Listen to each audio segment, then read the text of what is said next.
пишут, в каком номере газеты или где он находится. И так далее в судах, это вы не знаете, почему постоянно нарушают права, даже вот в этом. И этот вопрос ставился перед Ализадой до сих пор, он так и не ответил на это. То есть вы обращались к Ализуда по поводу бездействия этих инстанций? Вот я обращаюсь к Ализаде, что нарушаются мои права таким-то таким чиновником. Он вместо того, чтобы самому разобраться, у него целый штат, сам нарушает требования закона Республики Таджикистан об обращении граждан по статье 5.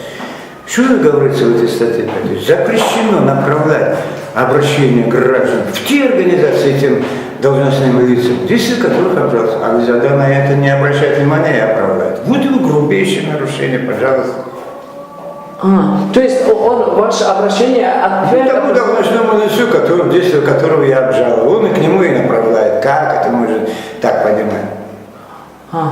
Ну, это, правда, не только Ализада, это и Худаёр Зада, знаете такого? Глава аппарата президента? Руководитель аппарата президента. Вот он тоже, например, обжалует действие Убайдуллоева, он ему же и пересылает это. Результат: никаких движений со стороны Убайдуллоева нет. Вот вчера еще одно решение суда вынесли в отношении Убайдуллоева. Этот гражданин вообще даже не соизволил явиться в этот суд.